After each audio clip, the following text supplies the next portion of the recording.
Well, good morning, everyone. As we continue our breakfast, we'd like to start with a program, but I also would like to thank some people who often don't get recognized, who are just an important part of our community, and they highlight the good news, the bad news, the happenings of our lives as a community. We're so fortunate and pleased they're here. From the Courier, Eric Swist and Anna Wall, we appreciate you both being here today. From Woodlands Online, Sarah Taylor. The Houston Chronicle, David Hopper. Let's give them all a round of applause. And I'll tell you, I've never, in all the years we've worked together, never actually seen them sit and eat something. So for once, we're so glad for the hours you put in. We appreciate so much. So we're going to begin the program. I'm really excited about our first speakers. It is, as they said, a tag team approach. To give you a fresh outlook on your first year at the Academy, we're honored to be joined with Matt and Amber Dossey, natives of Spring in the Woodlands. Matt and Amber are both 1995 graduates at West Point. During Matt's time at West Point, he majored in engineering psychology, obtained his private pilot's license, attended Northern Warfare School in Alaska, and completed an internship at NASA here in Houston. After exiting military service, Matt attended Rice University, where he earned his MBA, and he currently works as Vice President of Implementation at Source Corps. Amber is originally from Asheville, North Carolina, and they met at West Point as juniors. She was co-captain of the women's swim team. After graduating, Amber served as an intelligence officer in the storied 3rd Infantry Division at Fort Stewart, Georgia. She's now HR manager at Newfield Exploration. They live here in the Woodlands with their 2 children, Max and Beckett, and together they'll share their experiences as life as a cadet at the U.S. Military Academy, and will be available for any questions you may have afterwards. So, Matt and Amber, thank you for being here today. Let's bring Amber up first.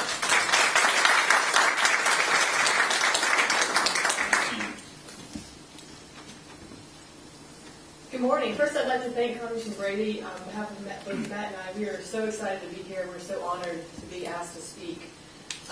We were asked to talk about what to expect as as cadets. And we're certainly going to give you some of our thoughts on that. But we also realize that as much as we would really rather have it be otherwise, we graduated 16 years ago.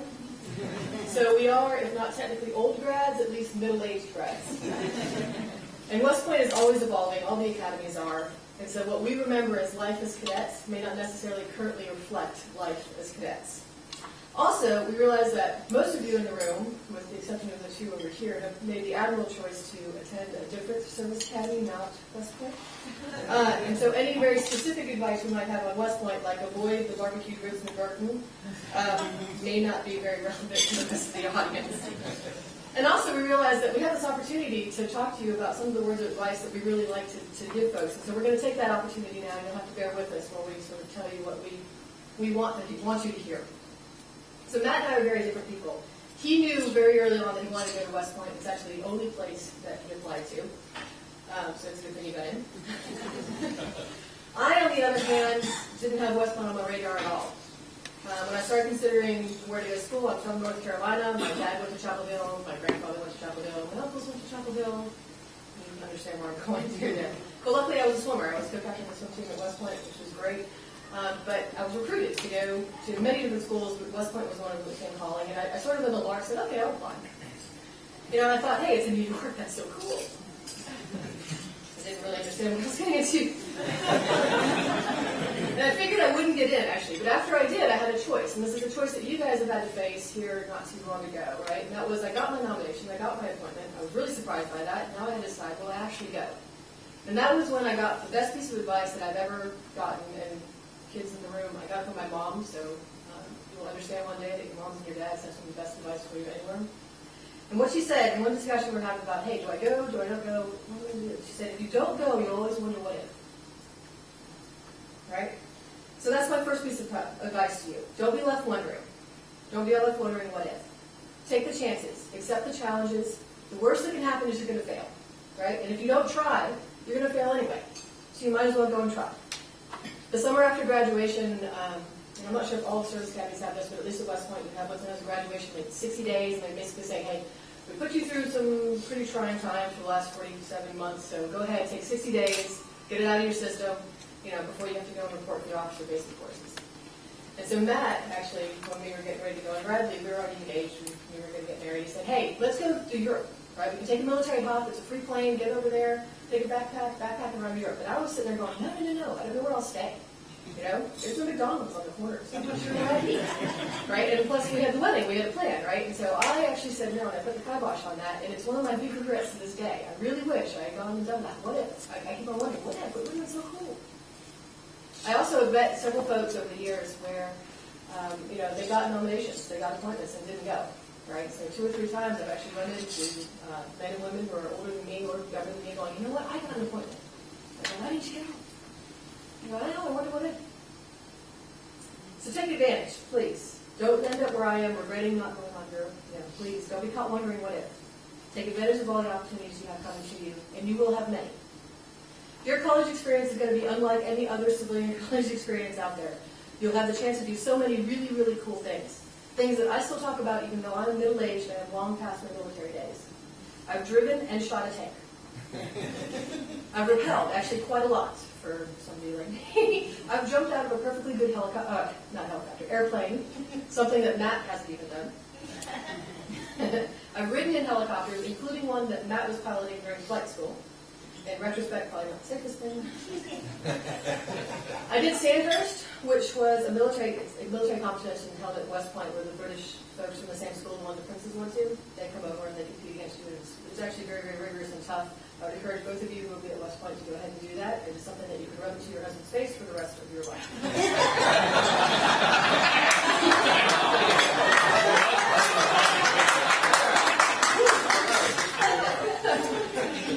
So you have a really great time coming ahead of you, but it's very different from what your friends will be doing at their real schools. It's very different from what they'll experience. So the other day, Matt was at our 6th graders' school, and they had copies of the Caledonia. So for those of you from the Woodlands High School, this is the Woodlands High School newspaper. And in it, we found some interesting things that we thought illustrated the differences between what you were going to experience at your colleges and what your high school classmates will. First, it has a college checklist in here, and it includes items to remember to bring with you, like extra sheets, not going to need those. Shower shoes, not going to need those, and a laundry bag. No, again, and the reason why is because they'll provide all of that to you. They're issued. You're not allowed to have any variety. They'll give you what they want you to have. It also says to remember to bring your microwave, your television, and your mini fridge for your rooms. Not so much for you guys. Also, an umbrella. No umbrellas.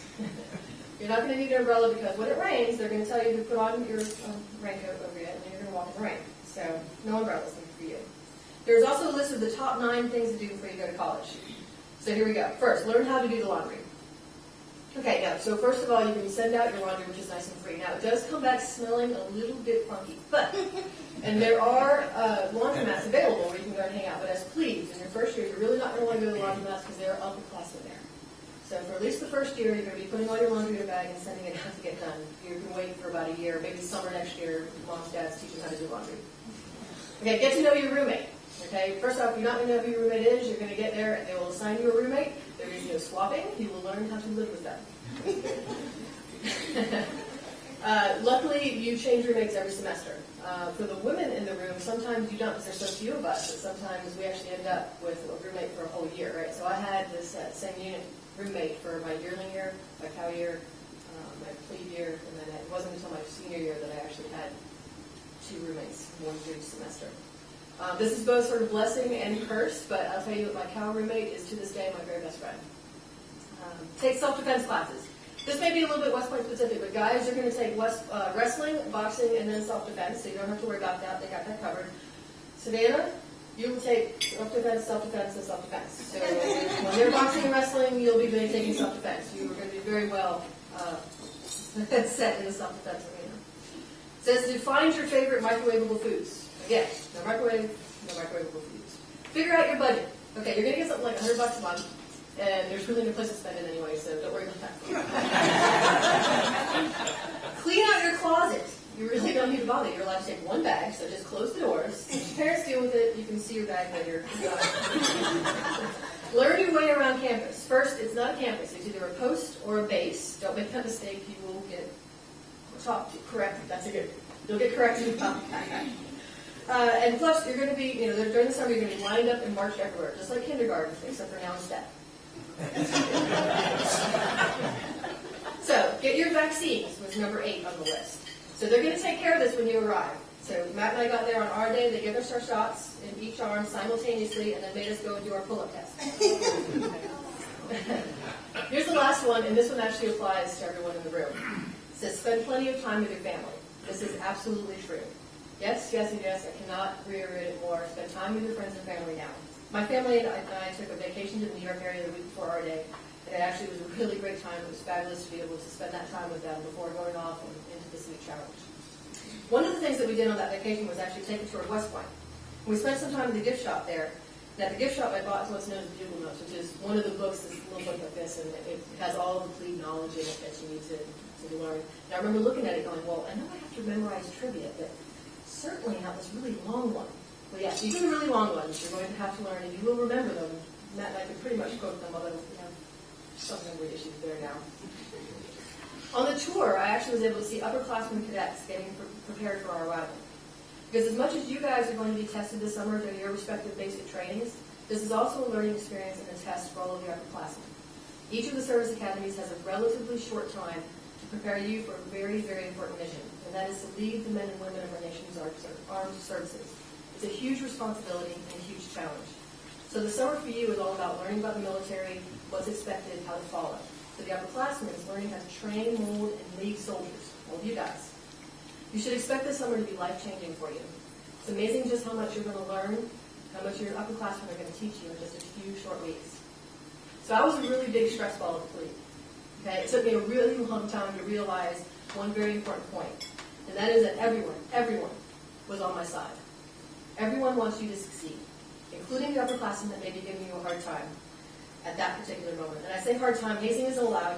There's a fleet parent handbook for West Pointers, and they stress about 52 different times in there that hazing is not allowed. It's not. It was done away with a really long time ago. But it is a stressful time, and it's challenging. To put it in perspective, as a senior in college, you're going to have less freedom than you did as a senior in high school. But while you're being challenged, remember 2 things. First, you would not have been given a nomination or an appointment if you weren't up to the challenge. Less than 10% of those who apply get appointments. And second, everyone wants you to succeed, and you'll be given a huge amount of support in order to do so.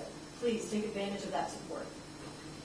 The other thing you should remember when it gets challenging is that you are not alone. You have about 1,000 or more classmates with you in that same boat, including, we're closer to you. You have a squad of around 8 other cadets, including your roommates that you're going to spend a whole lot of time with this summer. You're going to go through all the same challenges together. You're going to be led by the same squad leader. You're going to make some great friends in the process. You can, should, and will be expected to lean on each other. One of the most valuable skills that you're going to learn at the academies is teamwork. And that's a skill that you will learn for the rest, or you'll use for the rest of your life. Also, lean on your network, your support network at home. Parents. You're not going to hear from them kids much this summer. They're going to be really busy. But please keep sending letters to them. When we were at West Point, there wasn't anything like the internet or anything like that. Your kids aren't going to have access to the internet or email during the summer. So snail mail becomes very, very important. It's amazing how much a letter from home helps. So please, don't expect them to write you back. It really doesn't happen, and if it does, it'll be like the ones I sent in summer camp. I'm doing fine. They made me write this letter so I could get with dinner.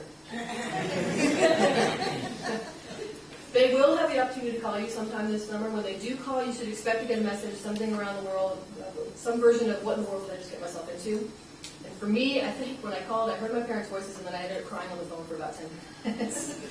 At some point, I'm pretty sure I said something along the lines of, I'm coming home. This was a big mistake. Parents, the best thing that you can do is just listen and send your love to your kids. You can't make it easier for them. You're not on this journey, they are. They have to travel this road alone, and they will. There's a long line of others that came before them to guide the way. They'll be fine, and they'll be better for it. So I was 17 when I went to West Point, which meant that my mom had to literally sign away Amber to the military. My mom is the type that, as an example, when I went to summer camp, she would send me with a long list of restrictions. Amber's coming to camp, but she's not allowed to do riflery, archery, whitewater rafting, or So, for the record, though she really did want to, she did not send a restricting note to West Point. Amber's coming to the Army, but she may not participate in archery, riflery, or on that would not have gone very well. But she got over that, and she sent me on my way, just as all your parents are going to. So parents are going to have to let go a little bit as they go and do this journey. It's going to be amazing for them. And the journey you're about to take is a really important one. Matt and I graduated. We were not at war. I spent my entire time in the military deploying only on training exercises. Matt was in Korea on 9/11, but he'd already planned to get out and come home to be with Max, our son, and I, while we were going to MBA school. He and I did make the choice to join the military at a time like now. Let me say that again. He and I did not make the choice to join the military at a time like now, when there's a likelihood you will face combat shortly after graduation. I salute all of you for your choice, and I'm grateful to you for it, as I am grateful to all of those who have served, past, present, and future. You are the future leaders of our military, and we need you. So I'll give you one second piece of advice. Don't quit. Don't just go there to try it out. If you've already made the choice to go for the duration. Make the commitment now to get all the way through to at least the middle of your sophomore years. Matt spent one summer at West Point as a staff officer in charge of outcrossing all the cadets who quit during basic training. And there's some who do that. There are actually folks who quit on day one, which is something I really just don't understand. So there are thousands of kids who would love to be in your shoes headed there now. Thousands of kids who didn't get the chance that you have to go there and learn what you're about to learn. Don't dishonor them by quitting before you really get what it's all about. And I believe, my personal opinion is that you won't truly get it until you won't be able to make an informed decision about whether or not the academy is for you or the military is for you until middle of the way through your sophomore year. So that's after you've had a semester as an upperclassman, after you've had time to sort of shake the fleet out of you and really get what it's about there, get a little bit unstressed. So please don't quit. If you do quit, you'll always wonder what if. And you certainly won't have the opportunity to marry your classmate like I did. So on that note, I'm going to turn it over to Max.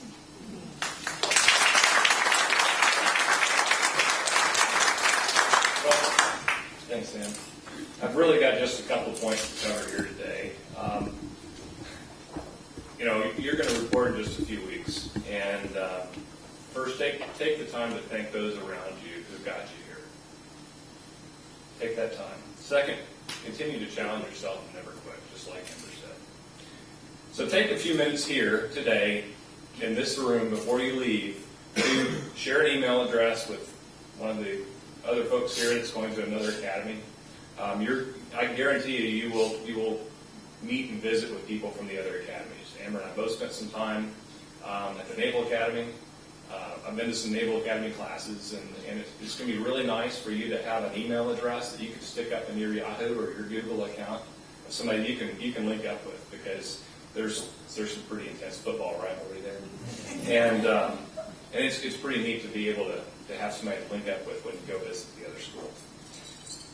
So in less than a month, you're going to enter the professional workforce, either as a cadet or a mid, and you're really going to be no longer called a dependent. Parents, I can assure you, they will not. You'll get a letter attesting to that in the most physical sense. This is really a defining moment for each one of you. You can consider it to be the last point of your childhood, and your foray into really becoming a man or a woman. You're going to go from being at the top of your game in high school to being in the more junior ranks of a new one called adulthood. It's a big change. So truly thank the people who got you to this point, the parents, the grandparents, the teachers, the brothers, sisters, friends, coaches, scoutmasters. Make no mistake, you would not be here if it were not for them. They provided your support along the way. So take the time to show them some thanks. As parents, we want our children to do their absolute best and become something greater than us. I think that's a wish all parents have. But now your kids are going to do something where they don't need you to prop them up. So you got to provide them that support, that network, and students, you got to thank them for it. So, all the trials and tribulations, the late night math projects, the endless sporting tournaments, the scouting jamborees, the science fairs, I'll say first, parents, you've succeeded. So students, thank your parents also. So congratulations to the supporters. At this point, it's really now up to the young men and women in the room to continue marching down that path of right and wrong that you've so masterfully laid out for them. And continue to hope that they will blaze their own trail of perseverance, compassion, and fairness as they learn to lead the sons and daughters of the nation. So that really brings me to my second point, and that's going to you, candidates. Really, the way you can truly show your appreciation is about doing your absolute best when you're at your academy. Make the most of it, and then let the people that got you there know how you did with it. Send that letter back to your coach, your scoutmaster, your instructor. Tell them the little detail that they taught you helped get you where you were and helped you accomplish a certain task. That'll mean the world to them. So really, you just got about 47 months to prepare to lead the finest military the world has ever known. But you're going to follow the proven path. It's worked for a long time. It's worked for generations before you, and it will continue. That's really important, that inner fortitude that you have to win. We're in the military here to win, not to come in second. And don't forget that. You will learn not to lose. It's why you're here, and it will be hammered into you throughout your entire 47-month experience. Even your resting time is really not a waste. When you graduate from a service academy, you will undoubtedly be ready to carry on the good fight.